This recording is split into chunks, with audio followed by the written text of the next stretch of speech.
Every house, every king, and every battle has its own truth. But there are stories older than crowns, darker than the night, and more dangerous than any blade. They were never written in books. They were whispered to fire, to the trees, and to the dead gods. And today, we dare to uncover one of them. The wind howled over the haunted woods north of the wall, carrying with it the taste of ice and iron. Beneath the pale shimmer of the aurora, a lone figure trudged through the knee-deep snow. Sir Jory Pike, once a sworn brother of the Night's Watch, now a deserter hunted by both the living and the dead. His black cloak was torn, his sword rimed with frost, and each breath escaped him in a cloud of white mist that seemed to vanish as swiftly as hope. The forests of the Frostfangs were quiet that night, too quiet for Jory's liking. The silence pressed upon him like a held breath. He had been north of the wall for near a fortnight, chasing whispers, chasing a rumor too wild to ignore, that beneath the ruins of Hardhome's forgotten fortress, buried deep under ice and ash, lay a cache of dragonglass left by the first men. If it was true, it could mean survival. He had seen what stalked the woods now, the pale shadows that walked in the moonlight, their eyes blue as winter stars. The others were real, the whites were real, and steel alone could not stand against them. He remembered the words of his old commander, spoken long before Jory fled Castle Black. Fire kills them, fire and dragonglass. The rest is just meat for their cold gods. And so, with the last of his courage and a heart full of guilt, Jory hunted for what the Watch had forgotten. But he was not alone in that search. When the snow began to fall again, thick and heavy as wool, a flicker of orange caught his eye. Not lightning, not the eerie glow of the others, but the light of a fire. Jory dropped to one knee, unsheathing his sword. From the ridge below came voices, rough, familiar, and very much alive. Wildlings. He crept closer, keeping low among the frost-bitten rocks. Around a campfire sat 4 figures wrapped in furs and bone charms, their faces painted with soot and blood. Among them was a woman with pale braids and hard gray eyes, the sort of eyes that had seen too many winters and lost too many suns. "The deserter comes," she said softly, before Jory had even revealed himself. Her voice carried through the snow like a whisper of doom. Jory froze, then stepped out into the firelight. "If you mean me," he said, keeping his sword low, "I come for the same thing you do, dragonglass." The woman studied him a long while. And what would a crow do with dragonglass when his brothers would sooner hang him? Jory shrugged, weary. "I'm not a crow anymore. I'm a man who wants to live." That earned a dry chuckle from one of the men, a hulking brute with scars across his cheeks. "Living's a rare gift up here. You'll have to earn it." The woman lifted her hand, silencing the laughter. "Name's Crow." "Jory Pike," he answered. "Ranger once, Oathbreaker now. And you?" The woman's eyes gleamed in the firelight. "Mira Stoneshade, of the Thenn bloodline. We seek the black glass too, but not for coin. The dead walk in our woods and they take our kin. The dragonglass is the only thing that still bites their flesh." Jory nodded slowly. "Then we hunt together." Mira hesitated, then gestured for him to sit. "Eat then. You'll need your strength. The path to the old fortress is cursed. Men vanish in those mists." They shared meager bread and boiled rabbit, and as they ate, Jory learned of Mira's band. Rolf, her brother, fierce as the mountain. Edda, a silent spearwife with hair the color of ash. And Gorn, the scarred giant who spoke little but watched everything. By dawn, they began their march toward Hardhome, through the drifting snow and the bones of long-dead trees. The journey was cruel. Days of gray skies and nights haunted by distant cries that echoed across the ice. Once, as they crossed a frozen stream, they found footprints that glowed faintly blue beneath the frost. Not of any beast, but of something colder than death. Mira whispered a prayer to the old gods and drew her obsidian knife. "We're close," she said. "The dead guard what's buried here." On the 5th day, the wind shifted. The air smelled faintly of smoke and something else, something sharp and metallic. Jory led the way up a rise where the ice had cracked and fallen away, revealing the jagged stones of an ancient wall beneath. The fortress of Hardhome, or what was left of it, stood like a broken crown above the sea of snow. Its towers had long since collapsed, its gates swallowed by ice. But beneath those ruins, Mira swore, the first men had buried their weapons of fire. As they neared the gates, a figure appeared among the ruins, a woman in a crimson cloak, her face hidden beneath a hood. Mira raised her spear. "Another seeker," she hissed. The woman did not flinch. Her voice was calm, almost musical. "You come for the Dragonglass," she said. "Good, you were meant to." Jory stepped forward. "Who are you?" The woman lifted her hood, revealing pale skin and eyes that glimmered like embers. "A servant of the Lord of Light. I saw your coming in the flames. The glass you seek sleeps beneath the bones of a dragon, and something far older stirs beneath." Her words sent a chill deeper than the cold through Jory's heart. For in that moment, as the wind howled through the ruins, something beneath the ice shifted, a sound like cracking glass or a distant heartbeat waking after an age of silence. And all at once, Jory knew their true hunt had only just begun. Snow fell in whispering veils as dawn broke over the ruins of Hardhome. The fortress loomed like the carcass of some great beast, its shattered towers clawing toward the gray sky. Between the broken stones, wind moaned through hollow halls where no living thing had walked in centuries. Sir Jory Pike gripped the hilt of his sword tighter as he stepped beneath the shadow of the gatehouse. The ice here was thick and old, clear as glass in places, showing dark shapes trapped within, shards of wood, a rusted helm, and the faint outline of a hand reaching upward from the depths. The woman in red moved ahead of them, her cloak flowing like spilled blood against the snow. She carried no lantern, yet her path glowed faintly, as though the frost itself shied away from her touch. Mira Stoneshade kept her spear low and her voice lower. "I do not like this, Crow. That woman's eyes burn like a witch's hearth." Jory glanced at her. She might be a witch, but if her visions lead us to the Dragonglass, I'll take her fire over the cold. The red woman smiled faintly, though she did not turn. "The cold takes all things, Ranger. Fire only chooses when." They passed beneath a fallen archway, into a courtyard buried beneath snow and broken timbers. The remnants of ancient carvings still clung to the stone, spirals and runes older than any kingdom south of the wall. In the center stood what had once been a great well, now sealed over by a sheet of ice blackened with soot.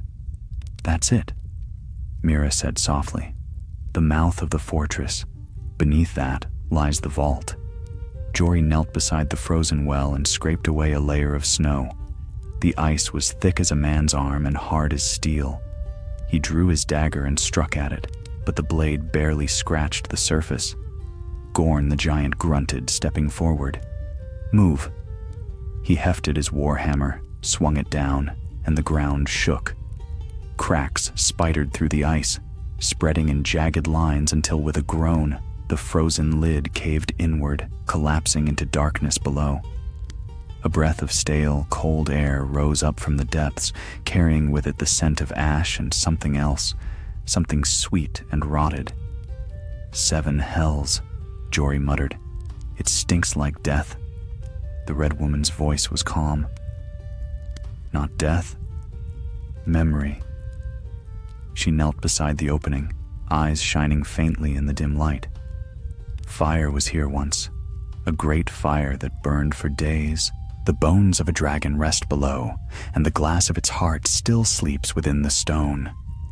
Mira spat into the snow. You speak in riddles, witch. Truth often sounds like riddles to those who fear it, the woman said, rising. If you would live, follow me. The night is close. They lit torches, though the Red Woman needed none, and climbed down through the jagged hole. The air grew colder the deeper they went, so cold that Jory's breath turned to frost upon his beard. The passage wound downward like a throat, its walls slick with frozen soot. Once or twice, he thought he saw faint shapes within the ice, faces twisted in silent screams.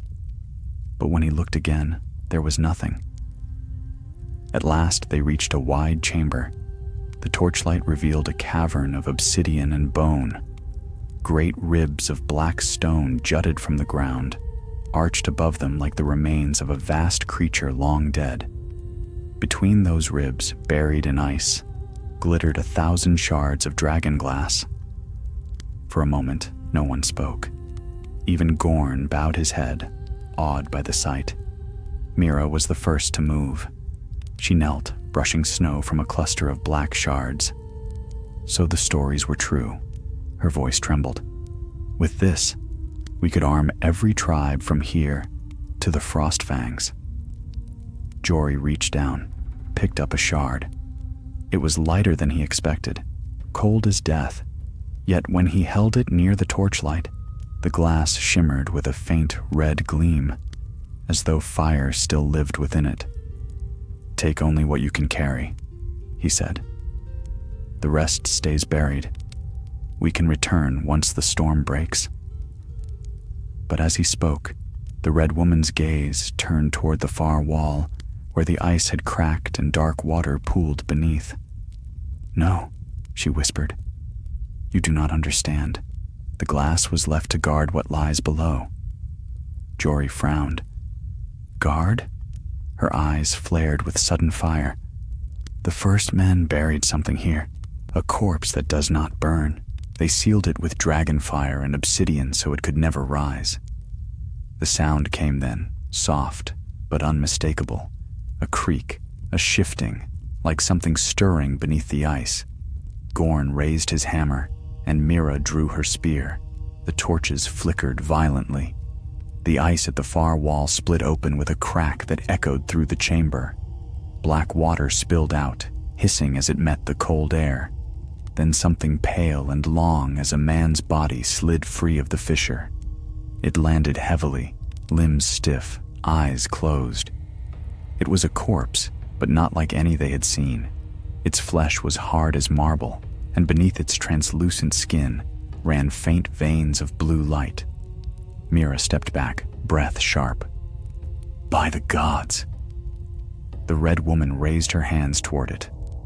Stay your blades. It is not yet awake.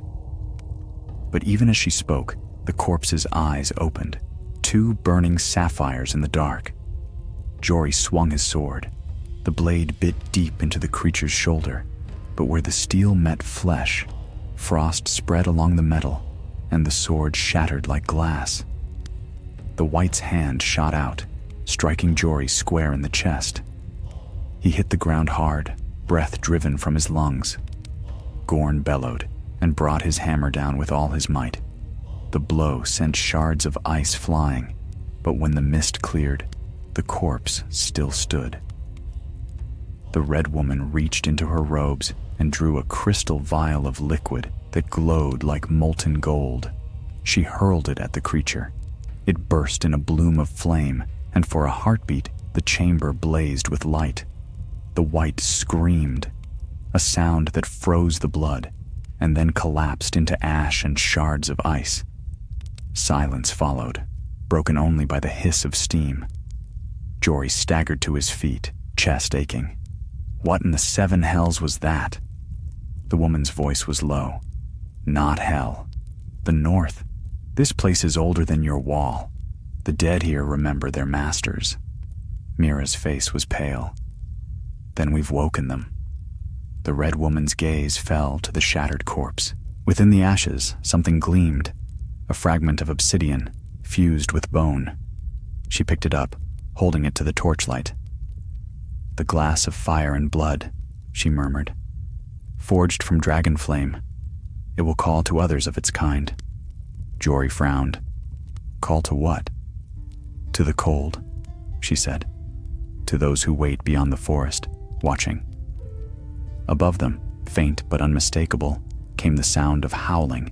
Dozens of voices, neither beast nor man, carried on the wind. The dead had heard the call. And in that frozen vault beneath Hardhome, Jory Pike knew their hunt had become a race for their lives. The howls rolled through the night, like the voices of the damned, distant, yet drawing nearer with every breath of wind. The sound crawled through the ancient halls of Hardhome's ruin, echoing down the tunnels and across the stone ribs of the buried vault. Sir Jory Pike's heart beat hard against his ribs. He knew that sound too well, the call of the whites, their ghastly chorus sweeping before the coming of the others. Mira Stoneshade snatched up a bundle of Dragonglass shards, her hands trembling. We've lingered too long. They come for the glass. We must leave this place. The red woman still knelt before the corpse's remains, eyes burning with the reflection of her own small flame. If you leave now, they will find you in the storm. The Dragonglass must be awakened before it can serve its purpose. Gorn growled, gripping his warhammer. Then awaken it quick, witch, or I'll use it to bash my way out. The woman rose, unshaken. I am no witch. I serve fire as it serves life. Help me or perish. The chamber trembled. A gust of cold swept down from the opening above, carrying a flurry of snow and the faint scent of decay. Jory looked up, sword drawn, though it was little more than a sliver of broken steel now. Do what you must, he said to the woman, but do it fast. She drew a dagger from her belt, not steel, but carved from crimson crystal. Holding it above the fragments of bone and obsidian, she began to chant in a low melodic tongue that none of them understood. The flames of the torches flared brighter, bending toward her as if pulled by unseen hands. The shards of dragonglass at her feet began to glow. A hum filled the chamber, deep and steady, like the heartbeat of the earth itself. Mira stepped back, wary. What is she doing? She hissed. Jory did not answer. He felt the warmth seeping into his skin, the faint tremor beneath the ground. The red woman's voice rose higher, stronger, until the air itself seemed to tremble. Then, with a sound like 1,000 bells shattering, the glow burst outward. For an instant, the entire vault blazed with light. When it faded, the chamber was silent. The shards of dragonglass no longer glimmered black, but deep red, as though fire had been trapped inside them. It is done, the woman said, her voice faint. Now the glass remembers the fire. Mira knelt, touching one of the shards. It was warm to the touch. You've turned it into a weapon? No, the woman said softly. I have reminded it of what it was. Jory's instincts screamed that they had no more time for riddles.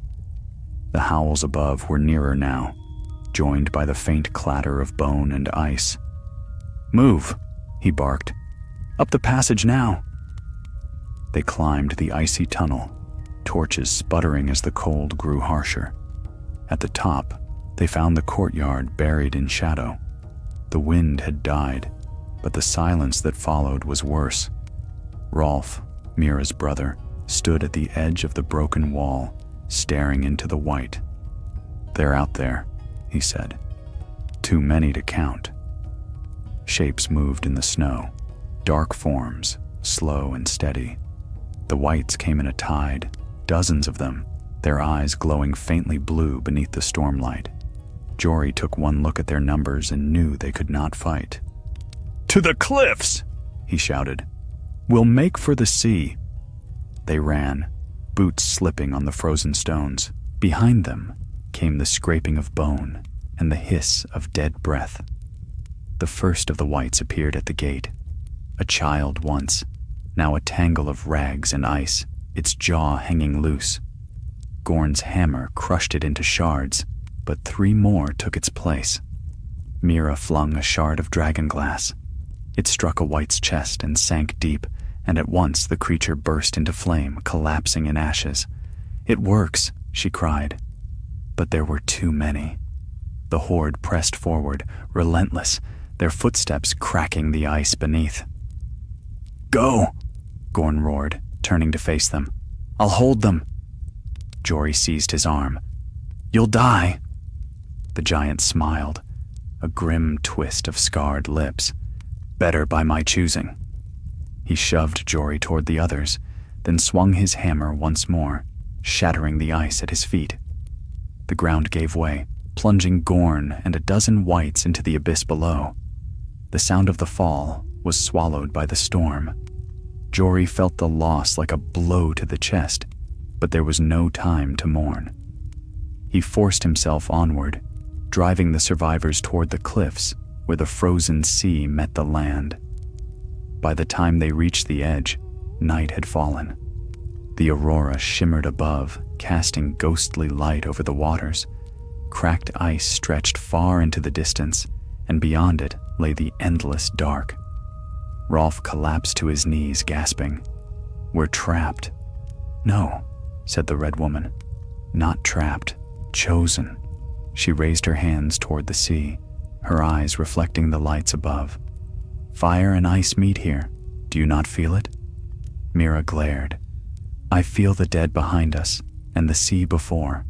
Enough of your visions." But the woman did not listen. She stepped to the very edge of the cliff and plunged her hand into the ice. Steam rose instantly. Beneath this frost runs a river of fire. The dragonglass was born from its heart. It can still answer. The ice cracked, spreading in jagged lines from where she knelt. A low rumble rolled beneath their feet.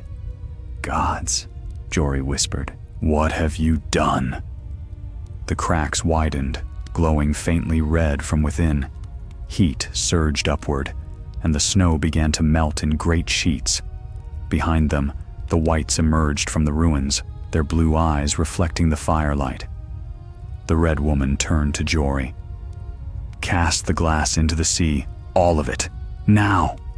Rolf hesitated, clutching the bag of shards. "We'll lose it all." "Do it!" Jory shouted. With a curse, Rolf hurled the bag into the frozen waves. The moment it struck, the ice split apart, and a column of steam and fire burst skyward. The shock wave hurled them all to the ground. The sea roared, boiling where the shards had sunk. The whites halted at the cliff's edge. For the first time, they seemed uncertain. Then, as the fire spread across the ice, they began to burn, one by one, until the horde was nothing but falling ash. When the storm quieted, the sea was still again, though the cracks still glowed faintly red. The red woman rose, her face pale with exhaustion. "It is done," she murmured. "The fire sleeps again, but not for long." Jory looked out over the dark water. "What happens now?" She smiled faintly. "Now, the wall will dream of fire, and when it wakes, the world will burn or be reborn." Mira stood beside him, her breath ragged. "And us?" The red woman's gaze turned toward the ruins behind them, where faint figures still moved in the snow. "You must flee. The North remembers, and it does not forgive those who stir its dead." Jory looked once more at the distant lights of the aurora, the colors shifting like embers in the dark. Somewhere beyond that wall of ice, men still fought over thrones of stone and iron, never knowing how near the dark had come. He sheathed the broken remains of his sword. "Then we run south," he said, "before winter remembers our names." And beneath them, deep under the frozen sea, the shards of Dragonglass still pulsed faintly red, like the heartbeat of something waiting to rise. The dawn that followed was dim and gray, the sun a pale smudge behind curtains of mist. The sea below Hardhome steamed faintly, where fire had broken through the ice, but the storm had passed, leaving behind only silence and ruin. Sir Jory Pike stood upon the cliff's edge, staring into the endless white. His body ached, his mind felt hollow. The wind tore at his cloak, whispering through the torn fabric like a mournful song. Behind him, Mira Stoneshade was kneeling beside her brother's body. Rolf had not survived the blast that had torn through the night. His face was calm now, his eyes closed, as though he merely slept. Mira's fingers trembled as she brushed the frost from his brow. "He wanted to see the sea," she murmured, voice thick with grief. "Said he'd never seen water that didn't bite with salt." Jory bowed his head. "He fought bravely. If there's an after beyond the cold, the gods will know his name." "The gods," she said bitterly. "They never came for him before." A few paces away, the red woman stood unmoving, her crimson cloak whipping about her like living flame. She seemed untouched by grief or weariness, her eyes fixed upon the faint glow still rising from beneath the ice. "The night's breath lingers," she said softly. "The Dragonglass has sealed one wound, but the world bleeds still. The fire sleeps, not dies." Jory turned toward her. "You spoke of visions, of the wall dreaming. What did you mean?" Her gaze drifted to the south, where the horizon vanished into mist. "The wall was born of both ice and fire.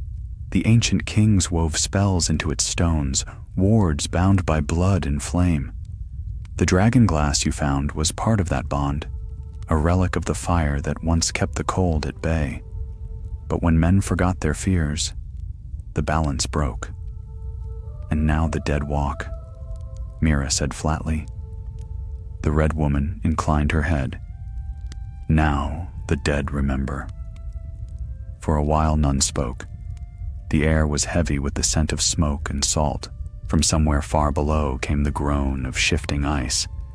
Jory knelt beside Rolf's body, took a strip of cloth from his cloak, and wrapped it around the dead man's hands. "We'll burn him," he said. "The old way." Mira nodded. Together they gathered driftwood and broken spears, stacking them into a small pyre upon the cliff. When it was done, the red woman stepped forward, holding out her hand. "Allow me," she said. Jory hesitated, but Mira gave a weary nod. The woman touched Rolf's chest with her fingertips, murmuring words that sounded older than the wind. Fire bloomed from her hand, a single spark that grew into a steady flame. The pyre caught quickly, orange and gold against the white dawn. Mira watched in silence as the smoke rose and the body turned to ash. When at last it was done, she whispered something in her own tongue and turned away. Jory met the red woman's gaze. "What will you do now?" "Go south," she said. "The wall has not yet woken, but it stirs. There is one among the Black Brothers who carries the light within him. The Lord of Light has shown me his face." Her voice was certain, almost reverent. "Then go," Jory said. "Our road lies elsewhere." She studied him, the faintest curve of a smile on her lips. "You think to flee the storm? The storm rides with you, Jory Pike. The fire has marked you now." Before he could reply, she turned and walked away across the frozen plain. Her cloak caught the light, flaring briefly like a banner of flame before the mist swallowed her whole. Mira watched her go. "I do not trust her," she said. Jory sighed. "Nor do I, but she's gone now, and we've got to find the living before the dead find us." They gathered what supplies remained: a half-empty water skin, a few shards of dragonglass, and a bundle of dried meat. Jory fashioned a crude sled from a broken shield, lashed what they could carry to it, and together they began the long march south. The land beyond Hardhome was a wasteland of wind and white silence. The frozen forest stretched in all directions, its trees black and skeletal. Every few hours, they would hear distant cracks echoing through the cold, ice shifting, or something heavier moving through the drifts. On the second night, they made camp beneath a cluster of dead pines. Mira set a small fire while Jory stood watch, his sword across his knees. The flames gave little warmth, but the light steadied his thoughts. He could not shake the memory of the corpse in the vault, its glowing veins the way frost spread along his blade before it shattered. It had not been a white, not truly. It was older, colder, something from before men built their walls. Mira's voice broke his thoughts. "You've gone quiet, Crow." "I was thinking," he said, "about what the Red Woman said, about the wall, about the fire and the glass." She poked the embers with a stick. Her words were meant to frighten us. Leave the riddles to priests. "Maybe," he said, "but if she spoke true, then what we found wasn't just a weapon. It was part of something greater, something meant to keep the dark away." Mira glanced at him, her face half lit by the fire. "And you mean to mend it?" He shook his head. "I mean to live long enough to warn the rest. Castle Black must know what sleeps beneath Hardhome." For the first time in days, she smiled faintly. "You still think your brothers will forgive you?" "No," Jory admitted. "But they'll listen. If they don't, then the dead will teach them soon enough."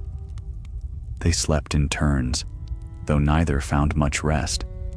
The wind rose again before dawn, carrying faint whispers through the trees. Jory thought he heard his name once, though when he opened his eyes, only snow drifted down through the branches. By midday, they reached the foothills where the frost fangs met the plains. The world seemed quieter here, as if even the dead dared not follow. But when the wind shifted, Mira halted, frowning. "Do you smell that?" Jory did. A thin trace of smoke, not the smell of burning wood, but of pitch and oil. He crouched, peering through the haze. Far below, across a frozen valley, rose the thin black column of a campfire. "Men," he said, "alive or close enough." They descended cautiously, keeping low behind the rocks. As they neared the valley floor, voices drifted to them, rough, low, and familiar. "Wildlings," Mira whispered. "Not my folk. Thens, maybe worse." There were 6 of them, huddled around a fire beside a ruined cart. One wore bits of black armor too fine for any free folk. Jory's blood ran cold. He knew that armor. Night's Watch. The deserters who'd fled south before him. Mira caught his look. "Friends of yours?" "No," he said, "but they'll kill us if they see the glass." He was about to suggest retreat when a figure stepped from the shadows behind the deserters, a man wrapped in black furs, his face half hidden by a hood. When he spoke, Jory recognized the voice at once. "Keep the fire burning," the man said. "They'll come this way. The witch was right about that." Jory's grip tightened on his sword. It was Karn Vess, once his captain in the Watch, the man who had branded him a deserter and left him for dead beyond the wall. Fate, it seemed, had found him again. And as the wind shifted, carrying the glow of the campfire across the snow. Jory knew their flight from the dead had only led them into another kind of danger, one born of vengeance, greed, and the hunger of the living. The valley lay hushed beneath the dim light of an overcast sun, its silence broken only by the crackle of the deserters' fire. Jory Pike crouched behind a ridge of rock, his breath misting in the cold air. Below, his former captain, Karn Vess, stood like a shadow among thieves, wrapped in the black of the watch he had long since betrayed. Karn's face was older now, sharper around the eyes, his hair streaked with gray. He still bore the commanding stance of a man accustomed to obedience. The others, wildlings and turncloaks alike, lingered close to him, drawn by that iron voice that once carried across the wall's training yards. Jory's pulse thundered. Beside him, Mira Stoneshade watched in wary silence. Her hand hovered over the small pouch at her belt, where the last shards of Dragonglass gleamed faintly through the leather. "They've been here for days," she whispered. "Look at the prints around their camp. They're waiting for something." "Or someone," Jory murmured. He remembered Karn's words clearly. "They'll come this way. The witch was right about that." The witch, the red woman. Jory's stomach turned. Had she led them here deliberately? Was this another step in some fireborn vision that none of them could yet see? He forced the thought aside. If we try to skirt around them, they'll see the tracks. We'll have to go through. Mira frowned. Through 6 armed men? 5, he corrected. Karn doesn't fight unless he has to. He'll send the others first. She shook her head, disbelief shadowing her eyes. You know him too well for a man who wants him dead. Knowing a man and hating him are much the same in the Watch, Jory said softly. One keeps you alive, the other keeps you warm. The wind shifted, bringing the faint scent of the deserters' fire. The smell was thick with pitch and fat. They were burning something that should not burn. Jory peered closer, and what he saw made his gut clench. A pile of bones lay near the cart, still blackened with soot. The remains of a wight, perhaps, or something worse. They've fought the dead, Mira said. No, Jory whispered. They've been keeping them. As if to answer, one of the deserters rose from beside the fire and hauled a shape out from the cart, a corpse bound in chains, its flesh pale as frost. The body twitched as the firelight touched it, its blue eyes flickering open for a moment before the heat drove them shut again. Sweet gods, Mira breathed. Karn's voice carried clearly through the wind. Hold it steady. The fire alone won't wake it. The witch said the glass must be near. He pulled from his cloak a fragment of obsidian, red-veined and gleaming, the same kind Jory had carried from Hardhome's vault. Mira tensed. He has one of the shards. The witch gave it to him. Jory felt a cold realization settle into his bones. She's guiding him south, he said. We were never the ones meant to keep the glass. She sent us to find it, so he could follow. The corpse stirred again, straining against its chains. Karn knelt beside it, pressing the shard of Dragonglass against its chest. For a moment, nothing happened. Then the corpse convulsed, gasping as though it drew breath. Mira's hand shot to her mouth. He's waking it. A deep hum filled the air, low and terrible, like the beating of wings far below the earth.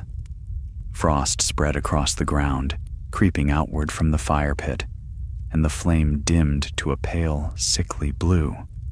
Jory's heart hammered. We stop him now, or that thing won't stay bound. Mira nodded.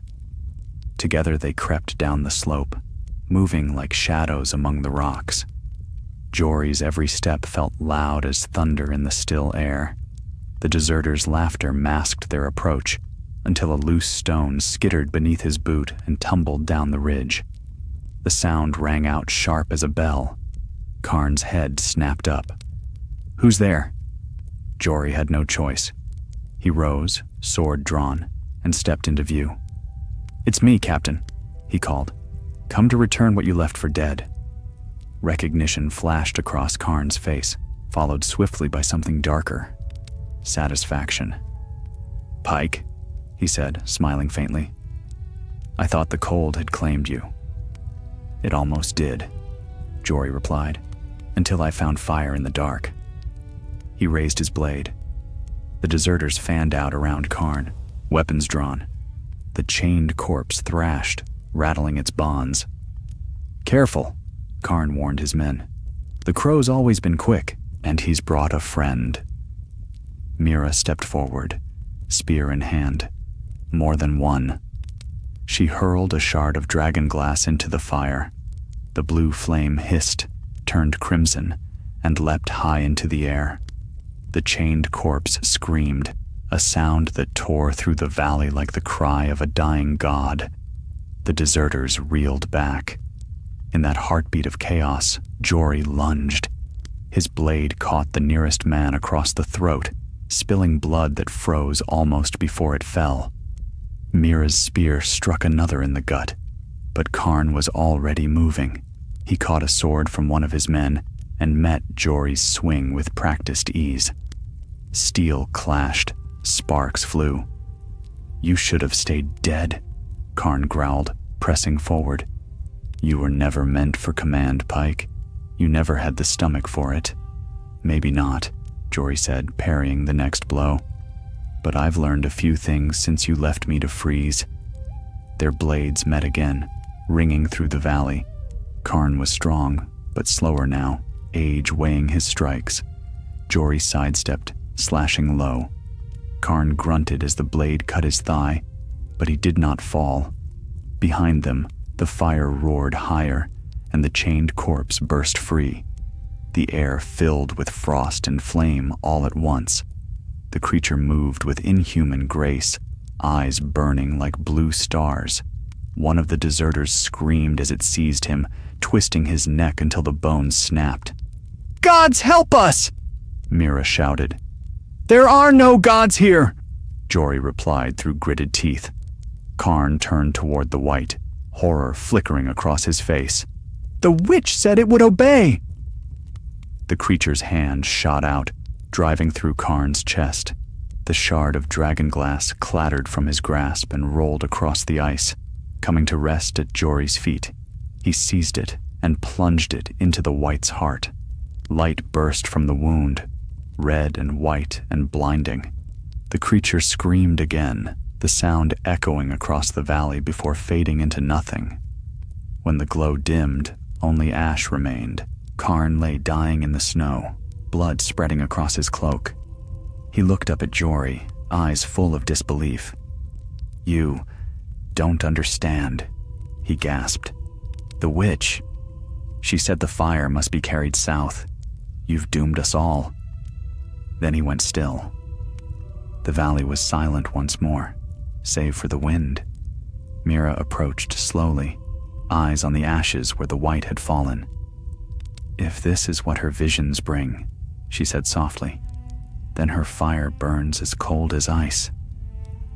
Jory looked down at the shard in his hand. It glowed faintly still, veins of red pulsing within. He thought of the woman in red, of her words.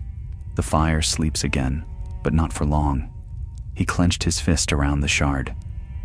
"We go south," he said. "If the witch wants the fire carried, we'll see where her road truly leads." And as they turned from the valley, snow began to fall once more, soft and soundless, covering the dead and their sins alike, though the faint crimson light beneath the ice refused to fade. The storm followed them south.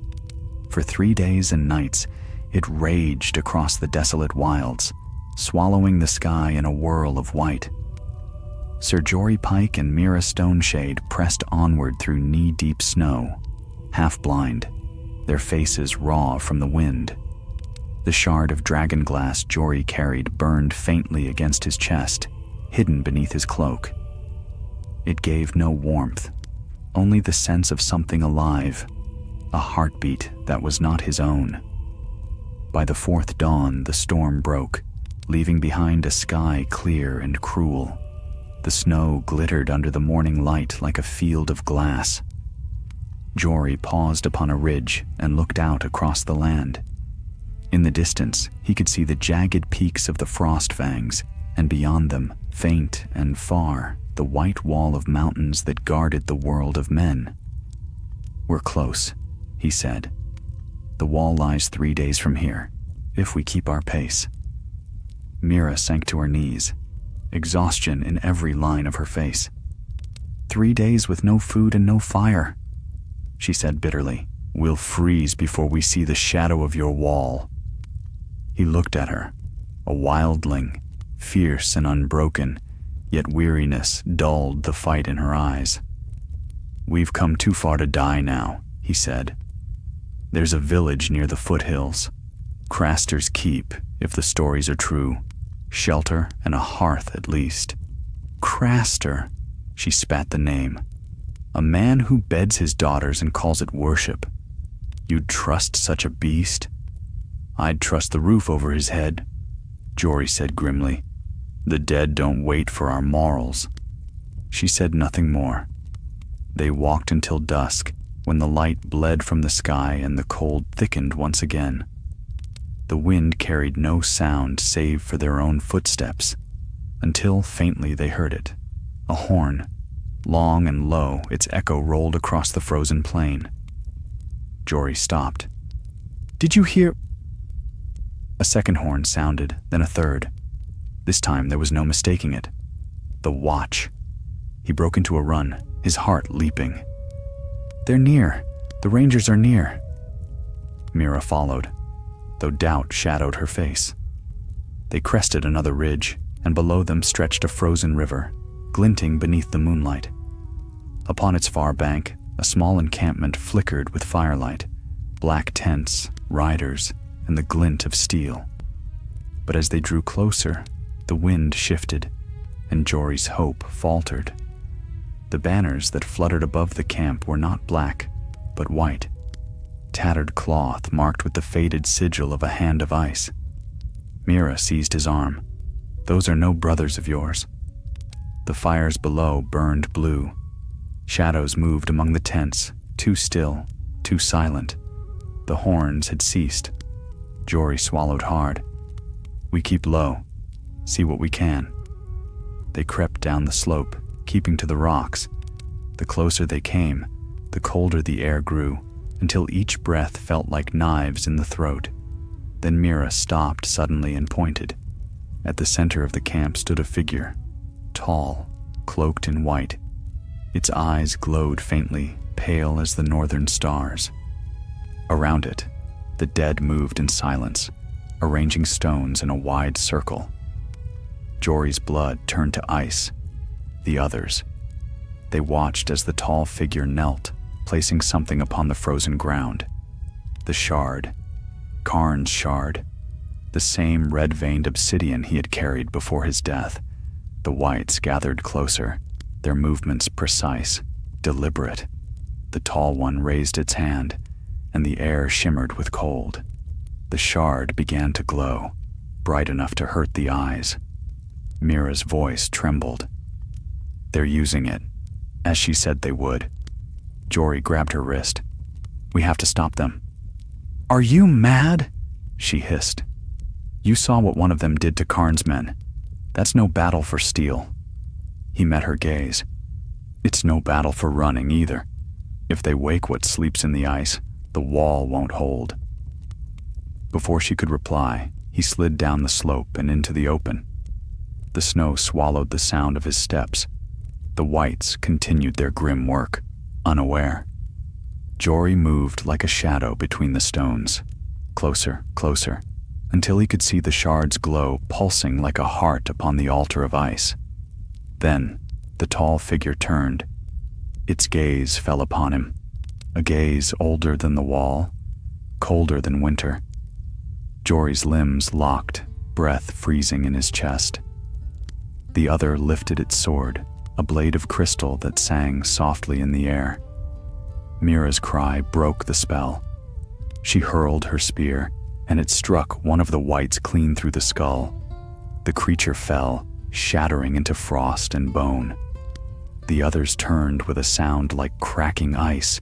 Jory lunged for the shard, seized it, and drove it deep into the ground. Light burst outward, red and white and blinding. The circle of whites reeled, their forms unraveling into ash. The tall figure hissed, retreating, the glow of its eyes dimming as the light flared. Then the ice beneath Jory's feet gave way. He fell with the roar of breaking earth, plunging into darkness. Freezing water closed around him. The shard's glow lit the depths. Strange, flickering shapes frozen in the ice, faces twisted in agony. The cold gnawed at his flesh, clawed at his heart. Above, Mira's voice echoed faintly. "Jory!" He tried to swim, but the water dragged him down, heavy as chains. His fingers slipped from the shard, and it sank deeper, vanishing into the abyss. For a moment there was only blackness. Then, far below, a light stirred. It was not the red of fire, nor the blue of ice, but something between, a color that defied both. It pulsed once, twice, and then spread outward like ripples through glass. The current seized him, hurling him upward. He broke the surface with a gasp, dragging himself onto the shattered edge of the river. Mira was there, pulling at his arm. "You fool!" she cried. "You nearly drowned!" He coughed, spitting water. The glow beneath the ice was fading, but he could still feel its hum, deep beneath his skin. "They were building something," he said hoarsely.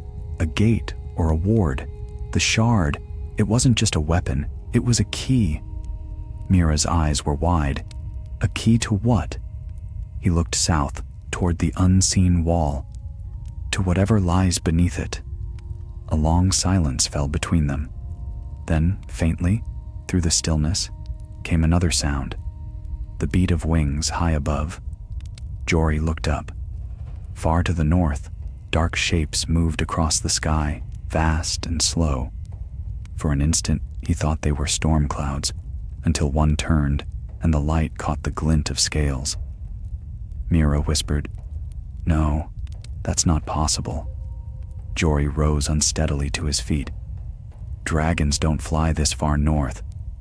"Then tell me what else casts shadows like that." The shapes passed beyond the clouds, vanishing as silently as they'd come, but the air felt different now, charged, trembling with something ancient and waking. Jory looked at the broken ice, at the fading glow below, and felt the same power thrumming faintly in the shard that hung at his chest. "Fire and ice," he murmured. "The witch said they would meet." Mira turned to him. "And when they do?" He met her gaze, weary and grim. "The world changes." They began walking again, southward, toward the wall. Behind them, in the Valley of the Dead, the shards of shattered ice slowly reformed, sealing what lay beneath. But deep within the frozen dark, the faint pulse of light continued to beat, steady and patient, waiting for the moment when the fire would rise again. The next days passed in a blur of snow and silence. The sun was little more than a pale coin in the sky, casting long, cold shadows over the endless white. Sir Jory Pike's body moved through the motions of survival, but his thoughts remained fixed on the memory of that light beneath the ice. That strange, living pulse of fire and frost entwined. Mira Stoneshade walked beside him, her steps steady despite her weariness. The shard at Jory's chest still glowed faintly, though now its rhythm seemed to match his heartbeat. He could feel it even when he slept, a subtle thrum that stirred in time with his dreams. They camped beneath an outcrop of stone as twilight fell. The wind was sharp, keening through the rocks like a voice in mourning. Mira built a small fire, and they huddled close to its meager warmth. "Your eyes look different," she said after a time. Jory glanced at her. "Different how?" "There's light in them," she said. "A flicker, like the witch's flame. You've been touched by her fire." He gave a short, humorless laugh. "If that's true, it's a curse, not a blessing." She shook her head. "Fire burns, but it lives. The cold only kills." The truth of that lingered in the air between them. The night deepened, and with it came the distant sound of cracking ice, faint, rhythmic, like a drumbeat beneath the earth.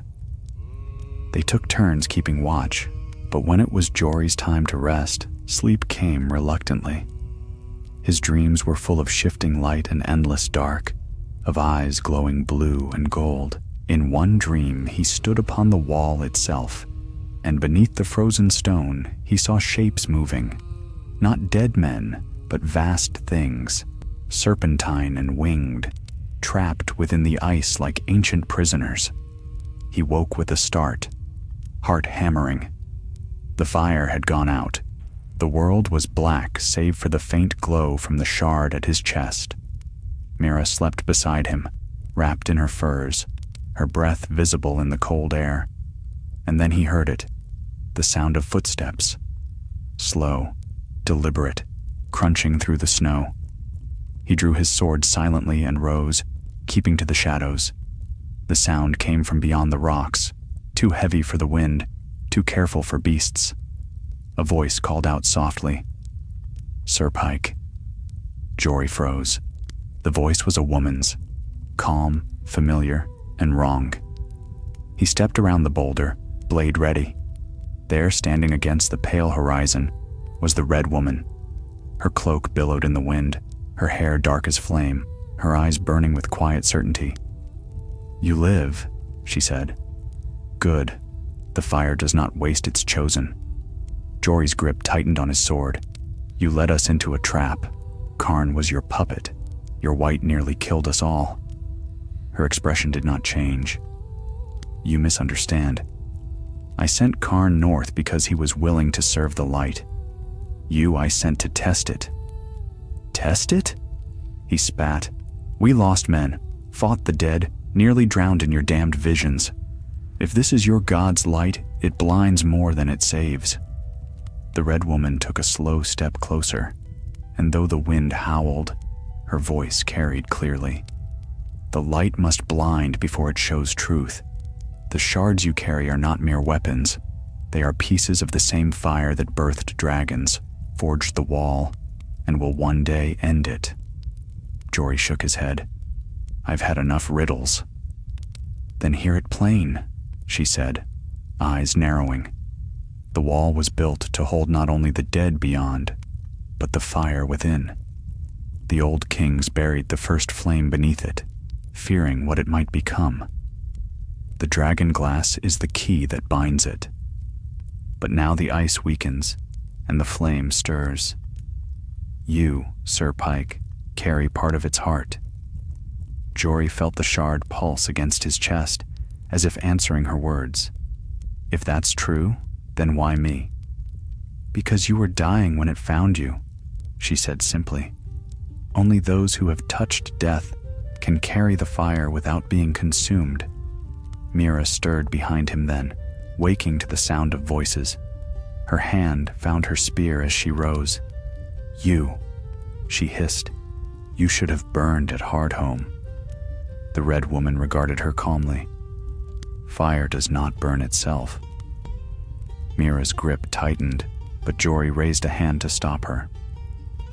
"If she's telling the truth, the wall itself is in danger, and if what lies beneath it wakes, it will burn through the realms of men," the Red Woman finished for him. "Unless it is guided. You must take the shard to Castle Black. There is one there, a man reborn in flame and shadow, who will know what to do." "Jon Snow," Jory said quietly. Her eyes glimmered.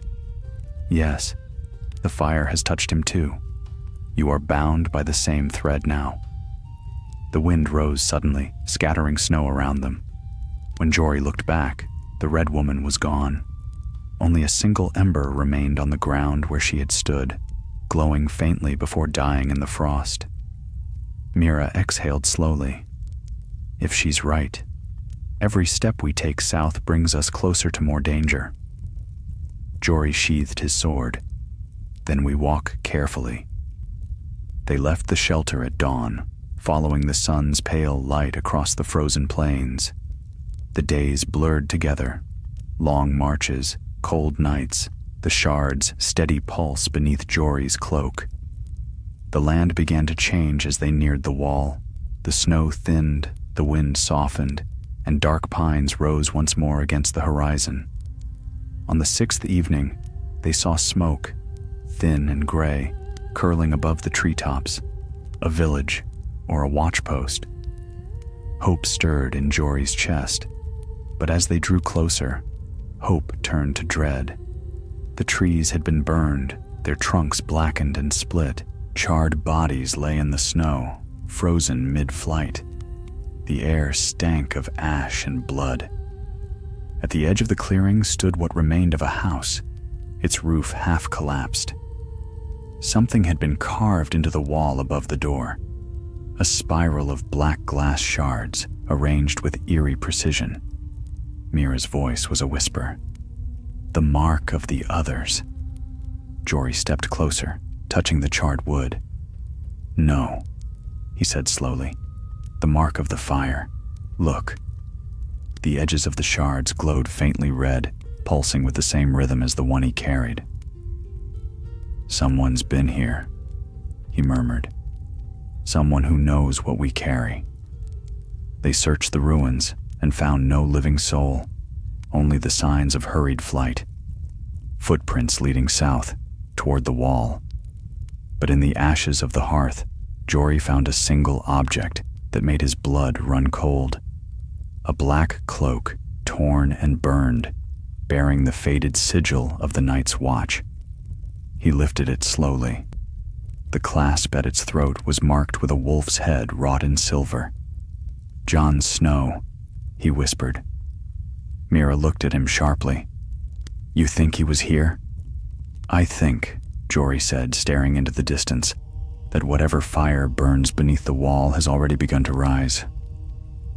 The wind shifted then, and from far off came the faint, distant call of a horn.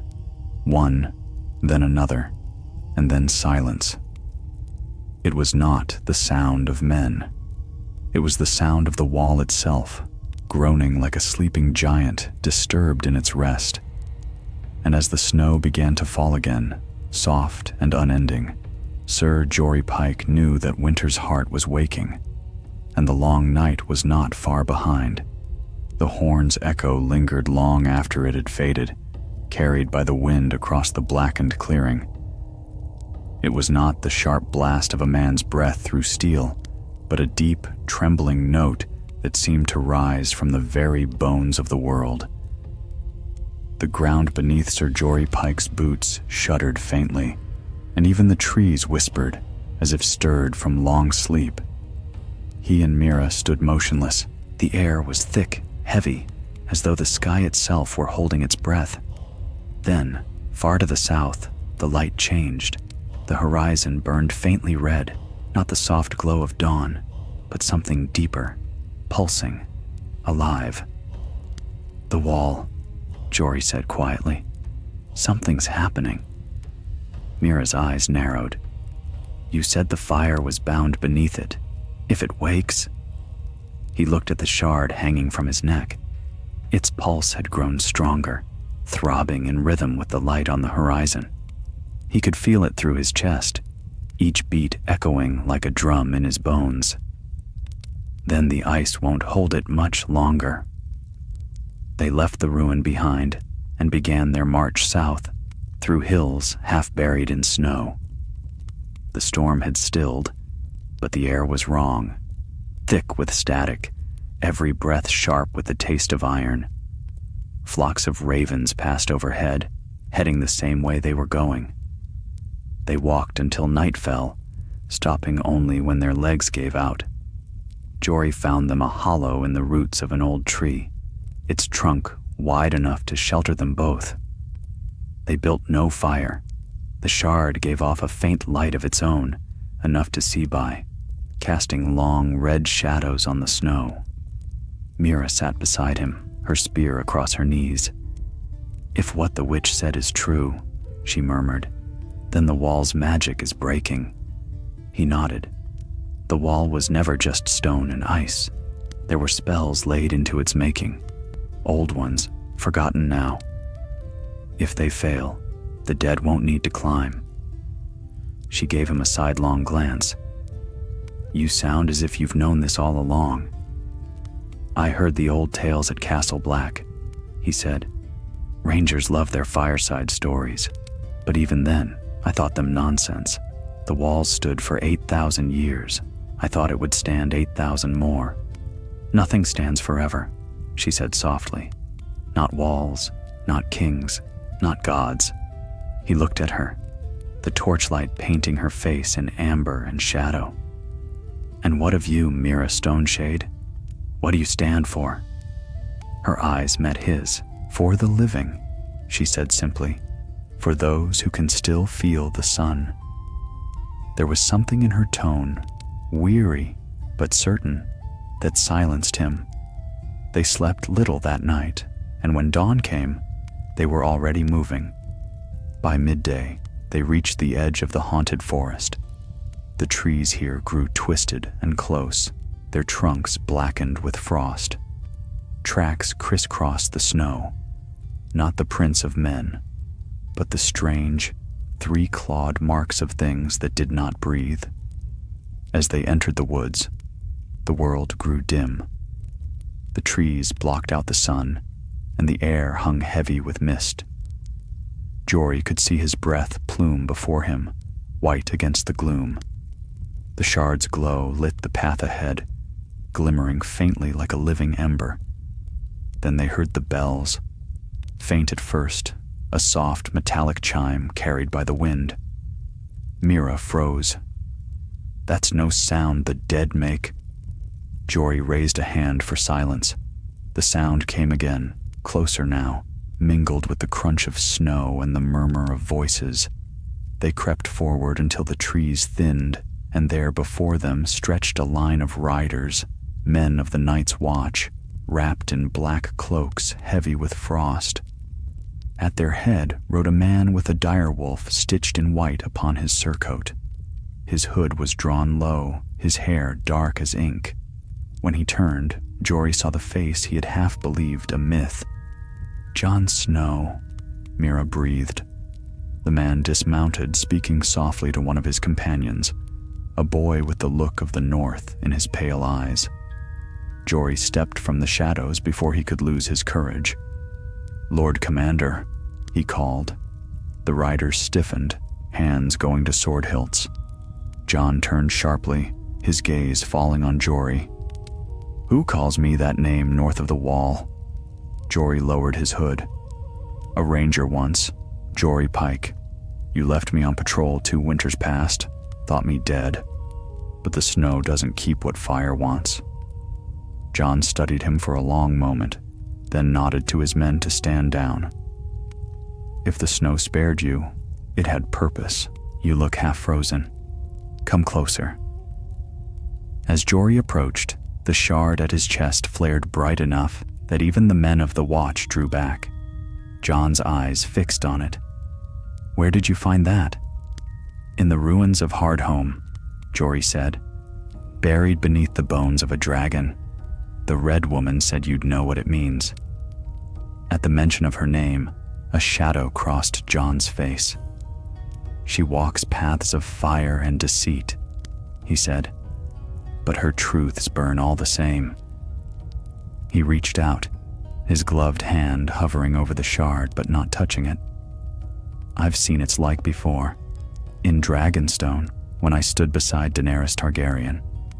The Dragonglass was her weapon against the dead, but this," his voice lowered, "this burns from within." Mira stepped forward. She said it was part of the fire that binds the wall, and that it's waking. John's gaze flicked south, toward where the great barrier stood unseen beyond the trees. Then the time's shorter than we feared. He turned to Jory. You've brought us something we needed, and something that may destroy us. The wall was never meant to be broken from either side. What will you do? Jory asked. John hesitated. What I must. If the fire beneath the wall stirs, it must be tamed or released before it tears the north apart. The wall was forged with both elements, ice and flame. To save it, we must balance one with the other. Mira frowned. You speak as if fire can be tamed. John gave a thin smile. It can't, but it can be guided. He signaled to his men. Break camp. We ride for Eastwatch before nightfall. Jory followed beside him as they rode. The land sloped downward, and by dusk, they saw it at last. The wall, rising like a mountain of crystal, bathed in the fading light of sunset.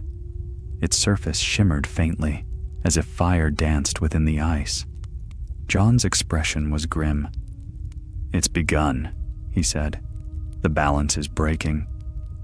Jory felt the shard burn against his chest, the pulse now fierce and unsteady. If it breaks, he asked quietly, what happens to us? John looked at him then, eyes dark and distant. Then the wall falls, Sir Pike, and when it does, winter will have no more boundaries. The wind howled down from the north, cold and wild, rattling through the trees like distant laughter.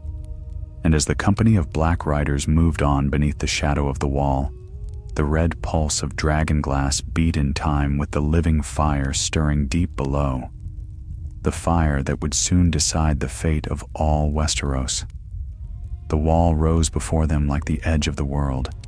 Its face shimmered in the half-light, pale blue at first glance, but veined with deeper colors, streaks of gold and red, faint as buried embers. The closer Sir Jory Pike came, the more he could hear it. A deep, thrumming sound beneath the wind, like a living creature asleep beneath the ice. Jon Snow and his company halted at its base, black cloaks billowing in the cold wind. Their horses pawed at the frozen ground, uneasy, as if they too sensed what stirred beneath that ancient barrier. Mira Stoneshade stared up at the wall of ice with something between awe and fear. "It's alive," she whispered. Jon dismounted, eyes narrowed against the wind. Alive or dying. I can't tell which. He turned to Jory. "The shard you carry. It burns brighter with every mile we ride. It's tied to the wall. Whatever happens next, it will begin here." Jory's hand closed around the stone beneath his cloak. It pulsed hot against his palm, almost too hot to touch now. "Then tell me what you need done." Jon glanced to his men, grim brothers of the watch, faces pale beneath their hoods. "We go to the caves beneath the wall. There are passages older than the first men, older even than the builders who raised this ice. The Red Priestess said the flame sleeps there, bound by glass and blood. If that fire wakes uncontrolled, it will shatter the wall from within." "And you think we can stop it?" Mira asked. Jon's jaw tightened. "No, but maybe we can guide it." They left the horses behind and began their descent through a narrow crevice in the ice. The tunnel twisted downward, lit only by torches that hissed and guttered in the cold. Frost clung to the walls like crystal scales, reflecting strange colors as they passed, red, blue, gold, and shadows in between. The air grew warmer the deeper they went. The frost melted into beads of water that trickled down the stone. The smell of smoke hung faintly in the air. After what felt like hours, they reached a vast cavern hollowed out beneath the wall, its ceiling arched high above, studded with fragments of obsidian that gleamed in the torchlight. At its center, stood a pool of water, black as glass. Steam rose from it, and the surface pulsed faintly with crimson light. Jon approached the edge, the torch shaking slightly in his grip. This is it, the heart of the wall. Jory could feel the shard tugging at him, its glow matching the rhythm of the pool. "It's calling to the fire," he said quietly. Jon nodded. "And if it joins with it uncontrolled, the wall falls. You said the witch sent you north. Then maybe she meant for you to bring the fire back to its cage." He turned to Jory, eyes dark and steady. "Cast the shard into the pool." The words filled the cavern like a command. Jory hesitated, staring at the molten shimmer below. The shard's pulse had grown wild now, faster and stronger than his own heart. He could feel something behind it. Not a voice, not a mind, but a will. It wanted to be freed. "What happens if it rejects the binding?" he asked. Jon's gaze didn't waver. "Then we die here, and the world burns. But if you do nothing, the world freezes first. Choose your death, Sir Pike." Jory drew a long breath. He pulled the shard from his cloak. It burned like a live coal in his hand, veins of red and gold writhing beneath its surface. He stepped to the edge of the pool and stopped. A whisper rose from the darkness, soft as silk, echoing off the walls. "Do not cast it away, Jory Pike." Mira spun, spear raised, but the voice came from nowhere and everywhere at once. A shimmer of light appeared near the far wall, coalescing into a familiar shape. The Red Woman. Her eyes glowed like twin embers. "You would throw the gift of fire into the dark again? Fool, the world needs flame, not walls." Jon's hand went to his sword. "You led him here." "I led both of you," she said calmly. "You, reborn in shadow. Him, reborn in frost, fire and ice, the balance that the wall has long forgotten. Do you not see? You are its keepers now." Jon's expression was cold as the ice above. "The wall doesn't need keepers. It needs strength to stand. And strength is fire," she said softly. "Let it breathe, and it will cleanse what the cold has claimed. Bind it, and it will die, and with it, the world's last hope of dawn." Jory's grip trembled around the shard. The light from it grew so bright he could see every vein in his hand, every scar. The warmth of it was no longer comfort. It was hunger.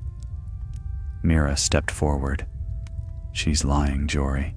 You saw what her fire did at Hardhome." But the Red Woman's gaze was fixed on him, unwavering. "You've felt it, haven't you? The fire beneath your skin, the call. You are its vessel now. The wall was built to cage it, not to protect men from the cold. Let it wake, and the true enemy will fall before it." Jon raised Longclaw, the torchlight dancing along the pale edge of the Valyrian steel. "One more word, and I'll end your riddles here." "End me," she whispered, "but the fire will still burn in him." Her eyes turned to Jory. "Decide, Ranger. Will you cage the dawn or free it?" The world seemed to narrow to the space between his hands, the shard pulsing like a heart, the pool below rippling in answer. He could feel both forces pulling at him, one cold and patient, the other fierce and wild. For a long moment, he said nothing. Then, slowly, he looked to Jon. "If I cast it in, the wall stands, but the fire dies." Jon's face was unreadable. "If you don't, we'll have no wall left at all." Mira's voice broke through, urgent and raw. "Jory, choose." He closed his eyes. The heartbeat in his chest and the pulse in his palm became one. Then he moved. He drove the shard downward with all his strength. The moment it struck the surface, the cavern exploded with light. Fire and ice clashed in a blinding storm. The ground buckled. The pool rose in a column of steam and flame that filled the air with thunder. Jory felt himself lifted from his feet, the world dissolving into red and white. The shard's heat poured through him, searing and freezing all at once. He heard Mira scream his name. He thought he saw Jon's cloak whip in the wind, his sword raised against the storm. Then silence. When the light faded, the pool was gone. The cavern was dark again, save for faint veins of red that now ran through the ice. Living fire sealed within, glowing softly like veins beneath translucent skin. Jon stood at the edge, his cloak scorched, his face pale. Mira knelt beside Jory's still form. His eyes were open, but their color had changed, no longer brown, but the deep, molten hue of the Dragonglass. "He's breathing," Mira whispered. Jon looked down at him, a shadow of awe in his voice. "Then he's part of it now." He turned toward the tunnel above, where a faint red glow was spreading through the ice. "The wall will hold," he said quietly. "But for how long I can't say." Mira glanced at Jory's still face, the faint light flickering in his eyes like embers beneath ash. "And him?" Jon sheathed his sword. "He's the fire now, and one day the fire always wakes." Outside, the wind screamed across the northern plain. Far above, unseen by any living soul, cracks spidered through the heart of the wall, faint and thin, glowing red before fading again to pale, frozen blue. The wall still stood, but its heart had begun to beat. The wall held, but only just. For 3 days, a faint red glow ran beneath its frozen veins like blood beneath pale skin. Ravens flew wild from the trees, the wind howled from dawn to dusk, and the ice itself sang, a low, sorrowful note that carried across the north. When the tremors ceased, Sir Jory Pike awoke in darkness. The first thing he felt was the cold, not biting, not cruel, but sharp and alive, as though it were breathing against his skin. Then came the heat, faint at first, a steady throb in his chest that matched the rhythm of his pulse. He opened his eyes. The cavern was gone. He lay upon the snow beneath a sky streaked with color, ribbons of red and gold twisting through the clouds. He sat up slowly, dazed. The shard that had once hung from his neck was no longer there. Instead, its glow pulsed beneath his breastbone, a light that came from within. Nearby, Mira Stoneshade knelt beside a fire. Her cloak was torn, her hair tangled, but her eyes were bright with relief when she saw him stir. "You live," she said simply. "So it seems," he rasped. His throat was raw, his voice strange to his own ears, lower, edged with something deeper. "You've slept for 2 nights," she said. "The wall hasn't fallen, though the ground still shakes from time to time. Jon Snow and his brothers left yesterday, bound for Castle Black. They said you needed rest." He looked around. They were camped at the foot of the wall, where its immense face rose into the clouds. The surface shimmered faintly, veins of crimson still glowing beneath the frost. "What happened?" he asked. Mira tossed a twig into the fire, watching the sparks drift upward. "You threw the shard into the pool, then the world broke apart. I thought we'd die down there." She paused, eyes distant. "But you didn't burn. You changed." He followed her gaze. His hands trembled as he raised them. The skin seemed the same, yet faint lines of red shimmered beneath it, like veins of molten glass. When he pressed his palm to the ice beside him, steam rose. "I feel it," he murmured. "It's still inside me." "The witch said you were the vessel," Mira said. Maybe she was right. Jory stood, unsteady. The world felt different now, sharper, clearer. He could hear the faint hum within the wall, like the slow heartbeat of a slumbering giant. The fire that had once raged within the shard now coursed through him, balanced by the cold that surrounded it. He turned toward the horizon, where the pale sun climbed reluctantly into the sky. If Jon made it to Castle Black, he'll tell them what we found. The Watch must know what stirs beneath their feet. Mira rose as well, tightening her furs. And you? What will you do? Jory hesitated. There's something calling me north. She frowned. The dead still roam there? You'd walk back into that? He looked up at the wall, the faint light gleaming in his eyes. The fire is bound now, but not forever. The wall will crack again, sooner than we think. I need to understand what lies beyond before it wakes for good. Mira stepped close, her breath misting in the cold. Then I go with you. You die alone, and I've had enough of burying men I trusted. A flicker of a smile crossed his lips. You still trust me? I trust your stubbornness, she said dryly. It's harder to kill than any curse. So they went together. They climbed north along the frozen foothills where the wall met the sea, following the curve of the cliffs. The air grew colder, the sky dimmer. At night, strange lights danced far off, the glow of distant fires or something worse. On the second night, they found a band of wildlings, 3 men and a child, huddled among the rocks. When Jory stepped into the firelight, they drew their blades, but Mira spoke in their tongue, and their fear eased. They shared their meager stew, thick with roots and bone, and told grim tidings. The ice moves, one of the men said. Not the White Walkers this time. The ground itself shifts. The rivers freeze where they shouldn't. The beasts flee south. Something old stirs under the frost. Jory said nothing, but his heart quickened. The wall's tremor had not been an ending. It was an awakening.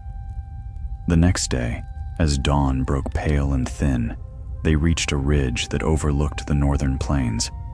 The land stretched endless before them, dotted with black forests and white hills. And in the far distance, rising like a wound in the earth, they saw it. A vast circle of dark stone, half buried in snow. Smoke drifted faintly from its heart. The ruins of the first men, Mira said. No one's walked there in generations. Jory's gaze was fixed upon the smoke. It glowed faintly red against the snow, like fire seen through frost. Someone walks there now. They descended through the snow, weapons drawn, every sense taut.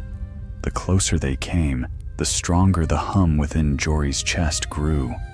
The air vibrated with it, the same low resonance he had felt beneath the wall. At last, they reached the rim of the ruin.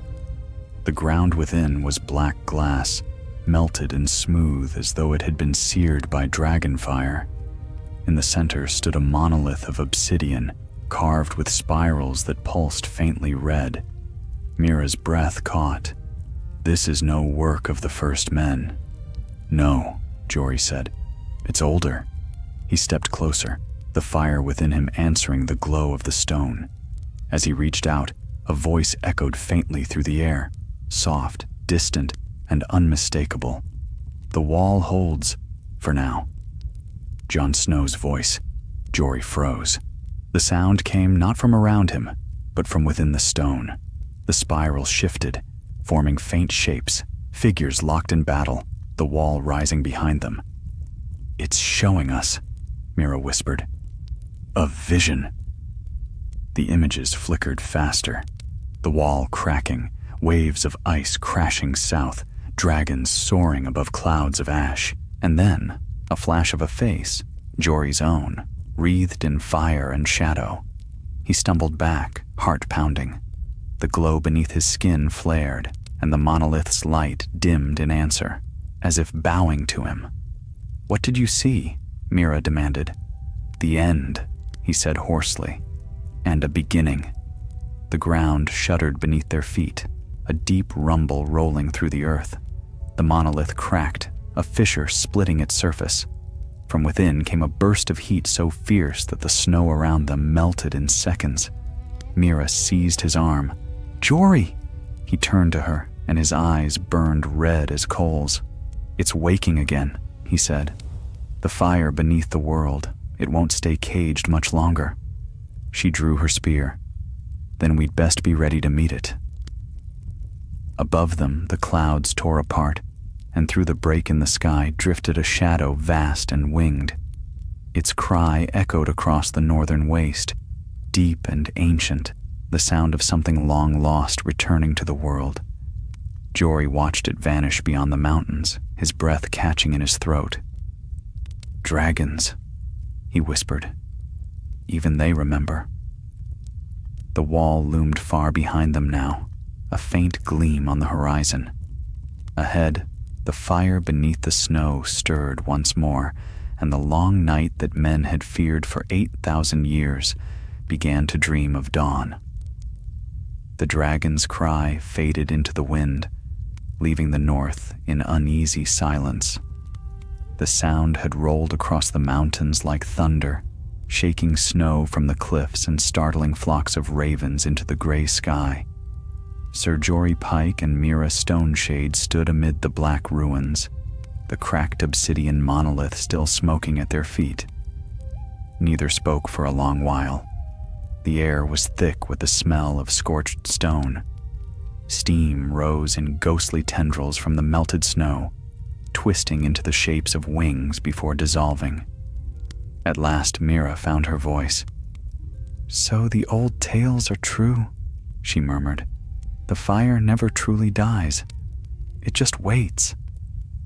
Jory nodded slowly. The red glow beneath his skin had dimmed to a faint ember, but the hum in his chest had not ceased. "It waits for someone to call it," he said. "Someone, or something." She turned toward him, her expression wary. "And it's calling you now, isn't it?" He met her gaze and could not deny it. The pull was unmistakable, a thread of warmth running northward, tugging at him with every breath. "It started when I touched the monolith," he admitted. "There's something farther still, beyond the frost plains, a fire that sleeps beneath the ice." Mira exhaled sharply, her breath forming a pale cloud. "Beyond the frost plains lies nothing but death. Then death will have to make room." She stared at him, anger flickering beneath her exhaustion.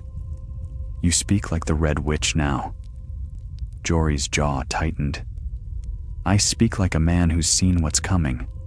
The wall may stand for now, but not forever.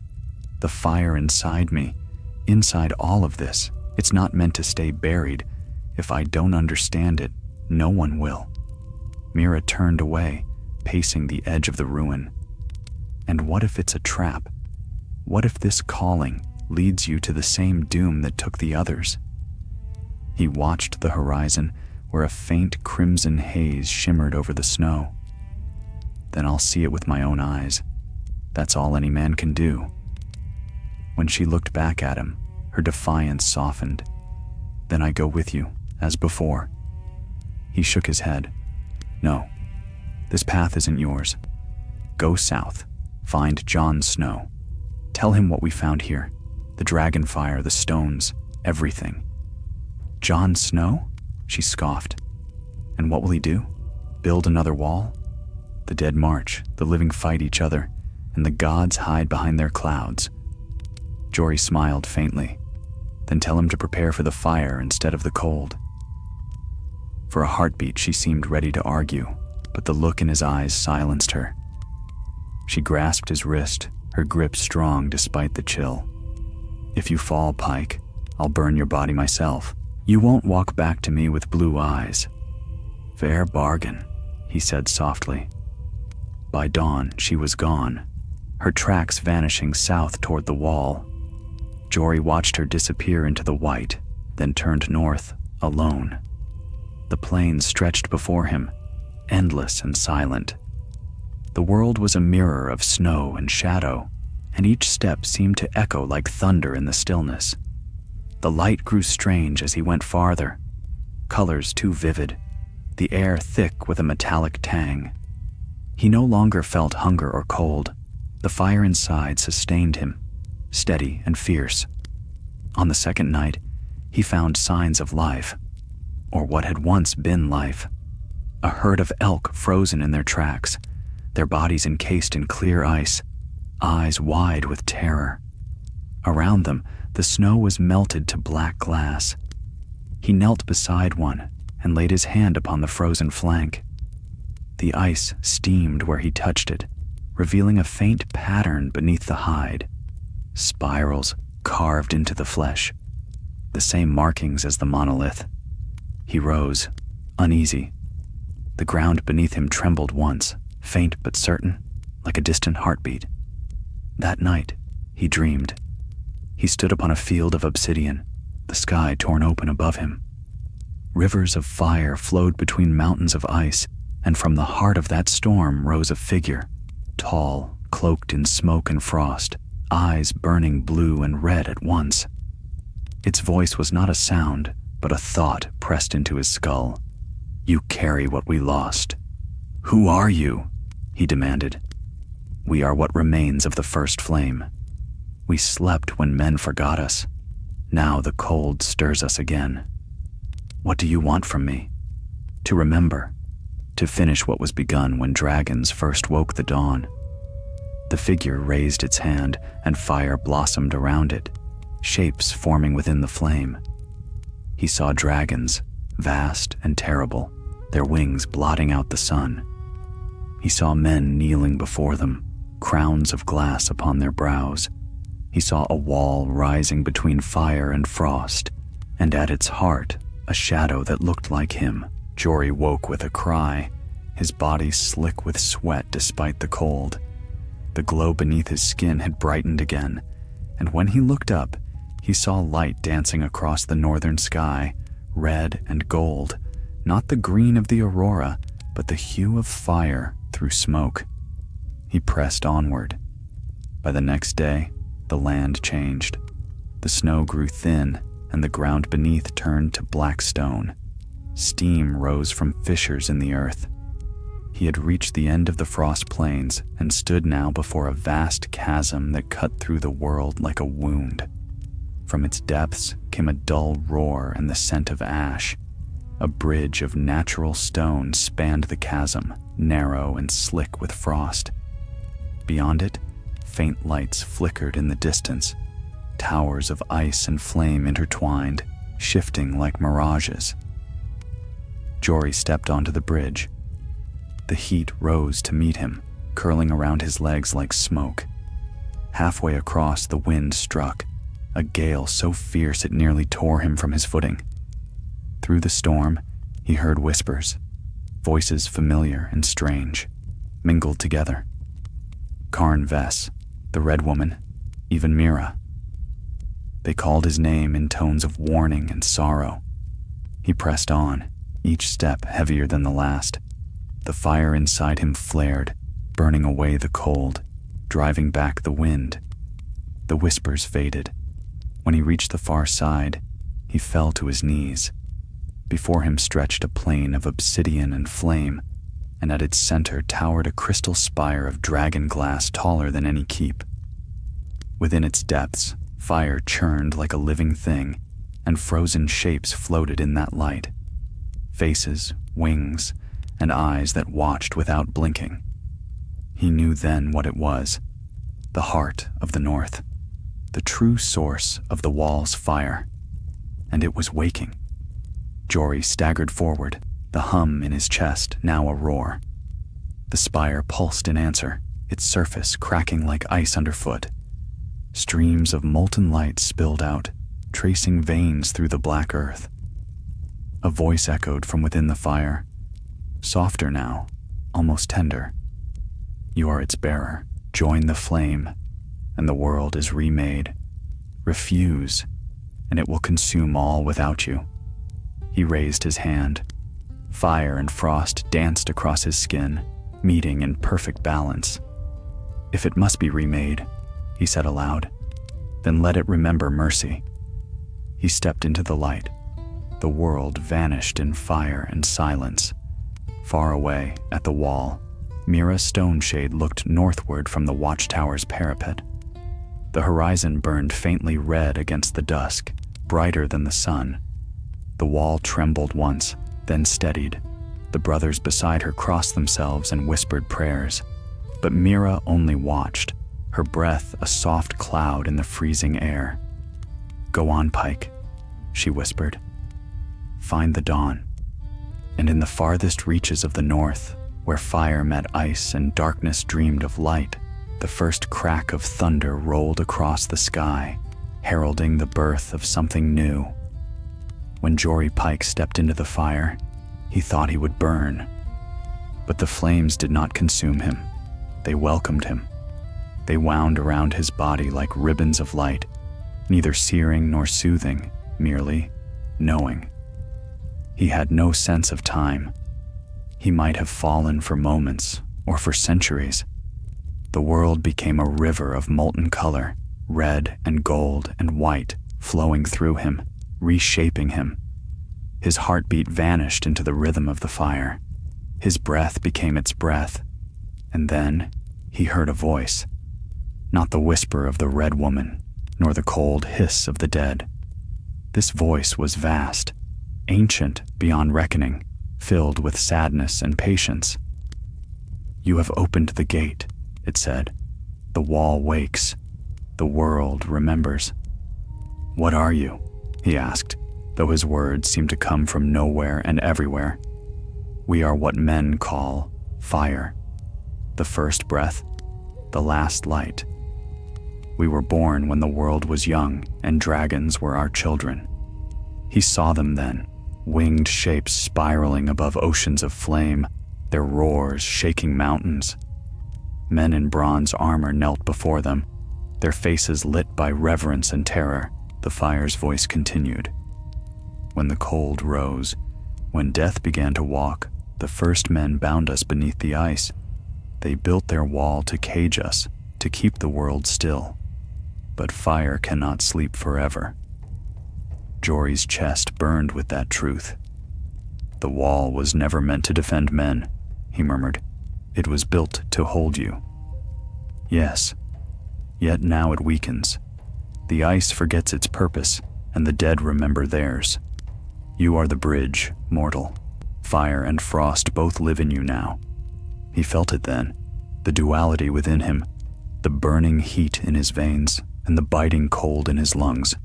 Neither pain nor comfort, but balance. "What am I to do?" he asked. "Choose." The word rang through the void like the strike of a hammer.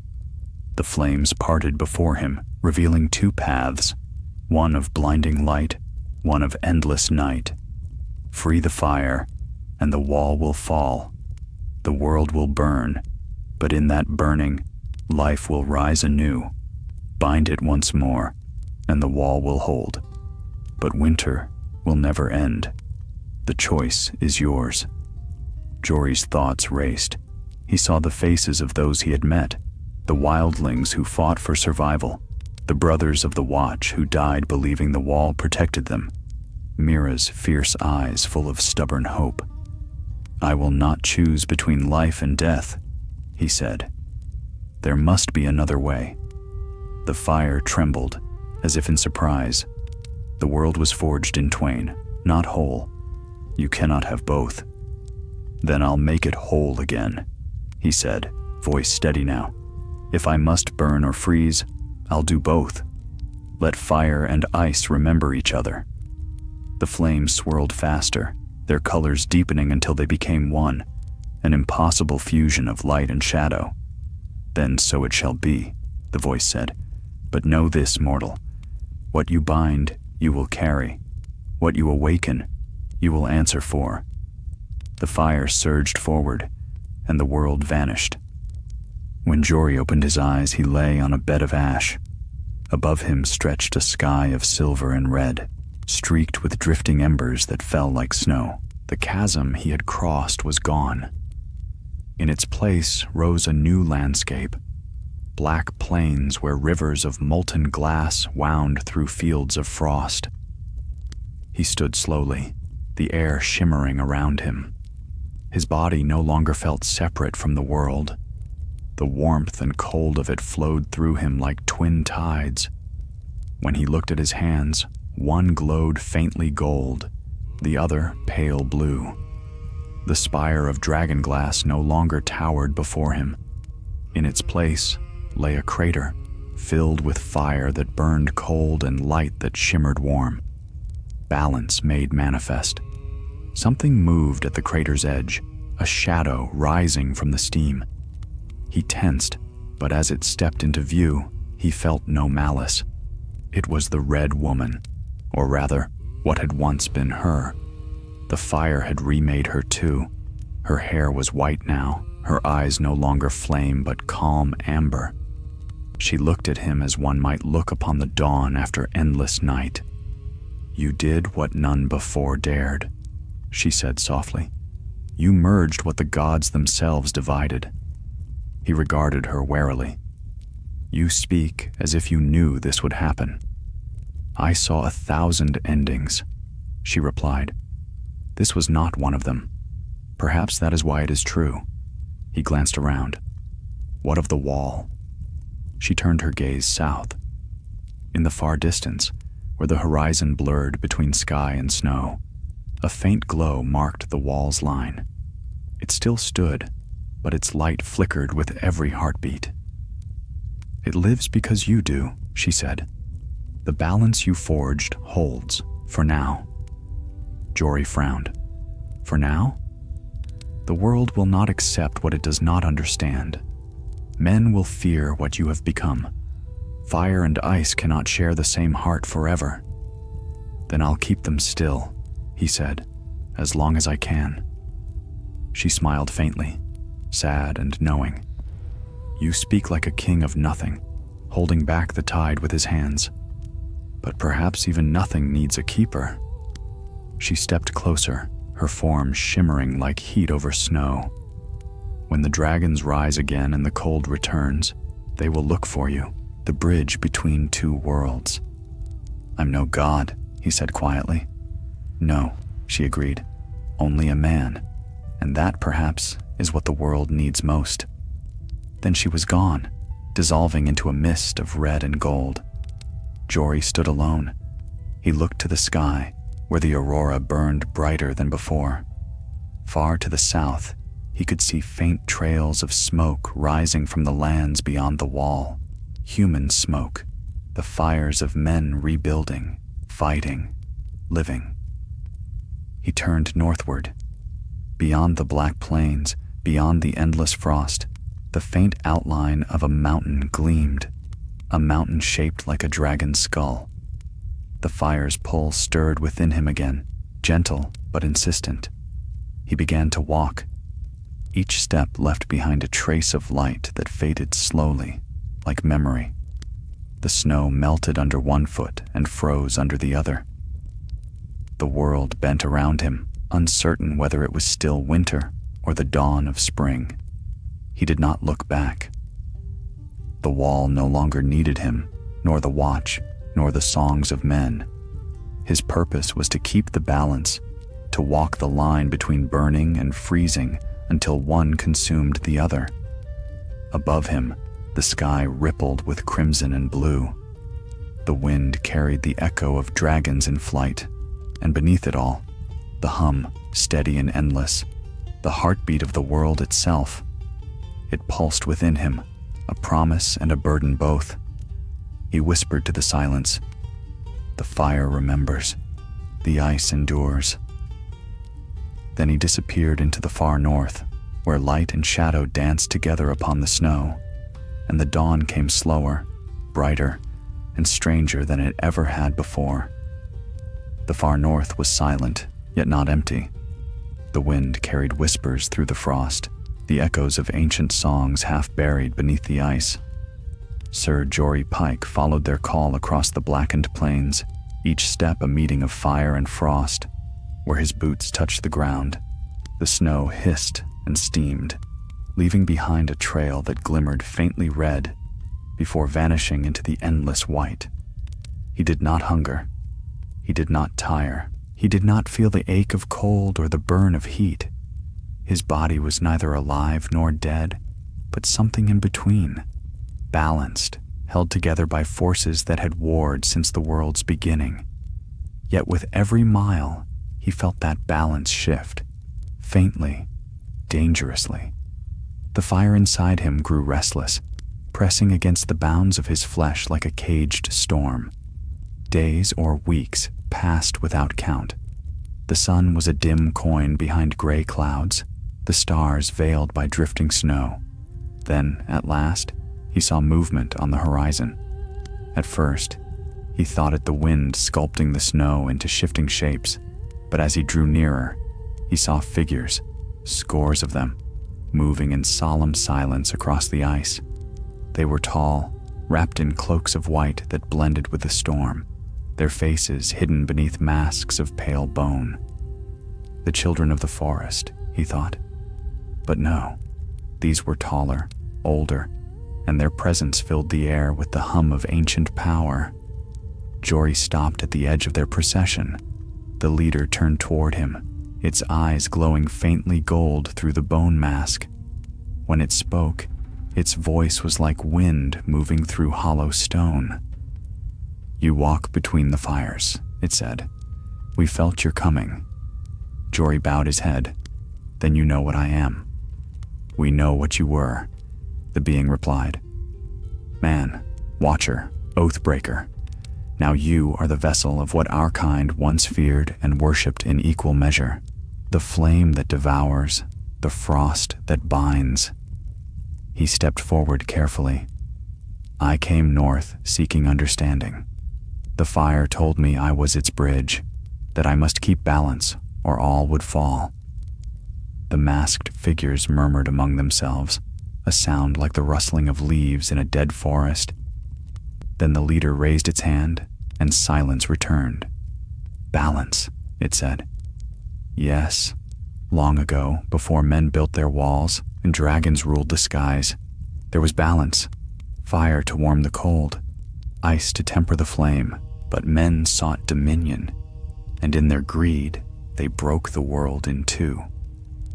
"Then tell me how to mend it," Jory said. "Tell me what the wall began and how I can end it without destroying all."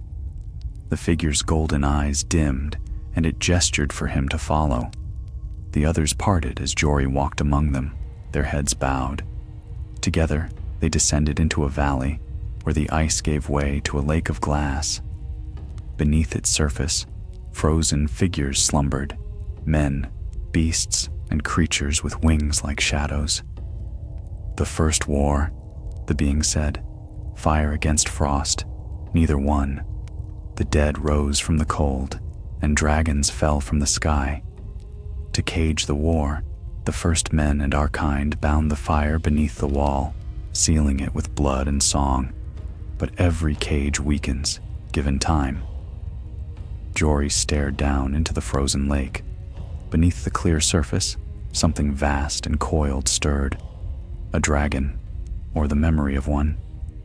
"Then it's still alive," he whispered. The leader's voice softened. "Alive in all that burns, sleeps in all that freezes. It dreams through you now, Sir Pike." He turned sharply. "You speak as if I am not myself." "You are both," came the answer. "You carry the fire's memory and man's will. That makes you dangerous." Jory clenched his fists. "I didn't ask for this." "No one asks for the burden of creation," the being said. "But it is yours. The wall holds only because you live. If you fall, the fire will awaken unbound. It will burn the dead and the living alike, and the long night will give way to a dawn of ashes." He looked northward, where faint light flickered on the horizon, distant, red, alive. "Then I can't die." "No," the leader said. "You must learn to sleep, as the fire sleeps, as the ice endures." Jory's eyes narrowed. "You mean to bind me, to preserve the balance?" the being said. "Not to end you, but to keep the world still until men remember how to live without breaking it again. Jory's voice was low, trembling with anger. You would make me another wall. The being's mask tilted, unreadable. The world always needs a wall. For a long moment, the air hung silent. Then Jory turned from the frozen lake, his breath a plume of smoke and light. No, he said. Men cannot learn if the truth is buried. The wall has stood too long. Let them see what their fear has cost. The golden-eyed figure raised a hand. If you unbind it, there will be war again, fire and death. The gods themselves will tremble. Then let them tremble, Jory said. The world was never meant to be still. The ground beneath them cracked, a sharp report that echoed through the valley. The ice split in widening lines, red light spilling from below. The ancient ones cried out, their voices blending into a single note of despair and awe.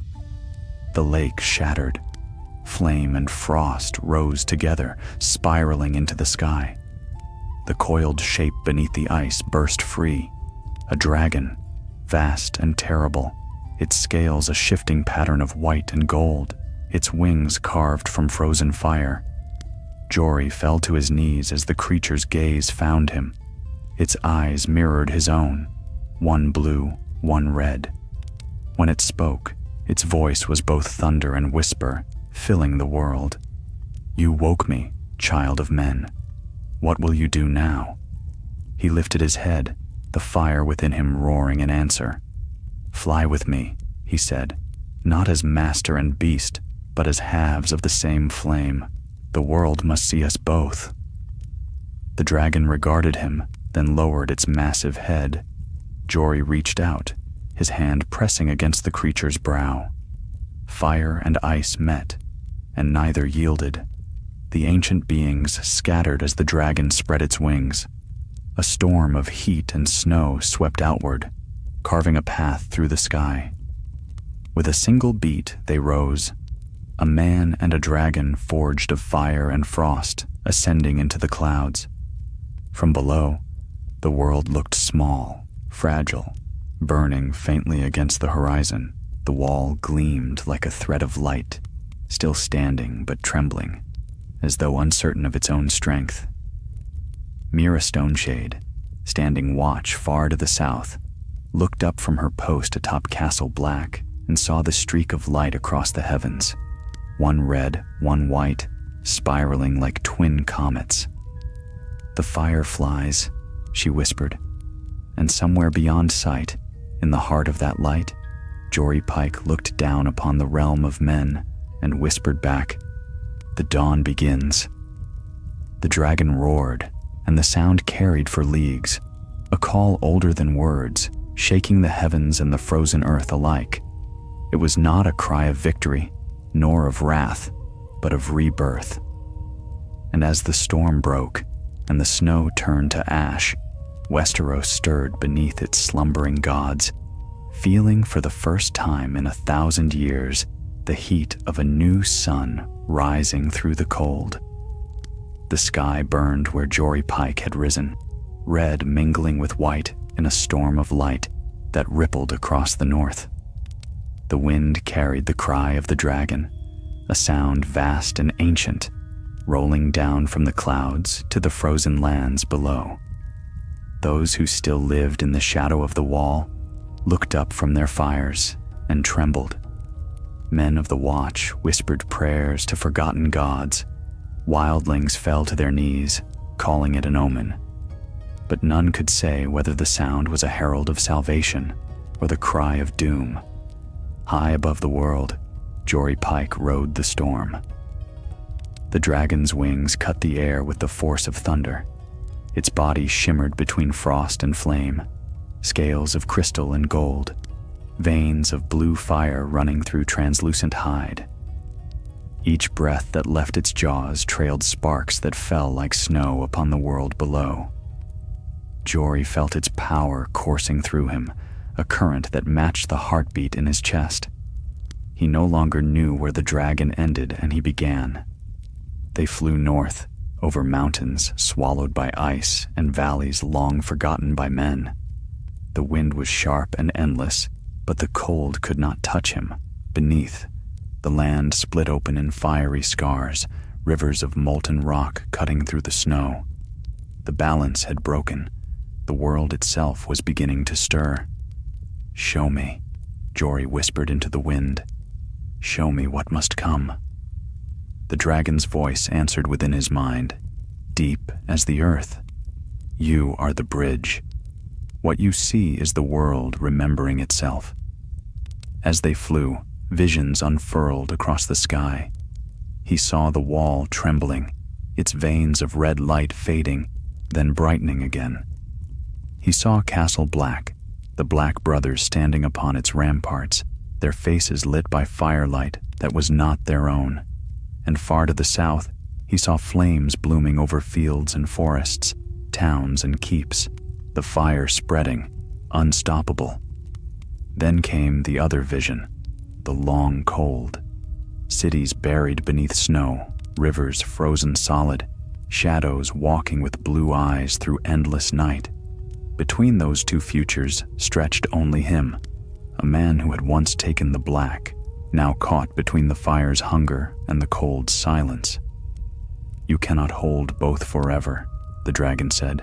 "Even fire grows weary of burning." "Then what am I to do?" Jory asked. "Destroy one to save the other?" The dragon's eyes burned like twin suns. "Not destroy. Choose how they meet." The wind shifted, carrying a scent of salt and ash. The dragon dipped its wings, descending toward the coast where the ice met the sea. The cliffs below were jagged, carved into strange spirals by the retreating tide. Upon the shore, Jory saw the ruins of an ancient hall half buried in snow. Pillars of stone jutted from the ice, carved with runes so old even the air seemed to hum with their memory. "This place," Jory murmured. "What is it?" "The beginning," the dragon replied. "Here, the first men bound fire to the earth and raised the wall from its blood. Here, you will decide what the world will remember." They landed upon the shattered courtyard, the dragon folding its vast wings. The ground beneath their feet glowed faintly red, warm despite the frost. Jory stepped forward, his boots crunching upon the old stones. He felt a pull at his chest, the same call that had drawn him north through storm and death. In the center of the courtyard stood a great basin carved from obsidian. Within it burned a low flame, blue and red at once, flickering but unconsumed. It cast no shadow, yet its light seemed to reach through the dark, touching everything with equal warmth and chill. Jory approached it slowly. "This is the fire that was caged. The first flame," the dragon said, "the heart of both life and death. The first men bound it beneath their wall, thinking to master it. Now it seeks its freedom again." Jory gazed into the flame. Images rose within its depths, faces he had known, lives lost to the long night. He saw Mira Stoneshade standing upon the wall, watching the horizon with her spear in hand. He saw Jon Snow, his cloak torn by wind, leading what remained of the watch.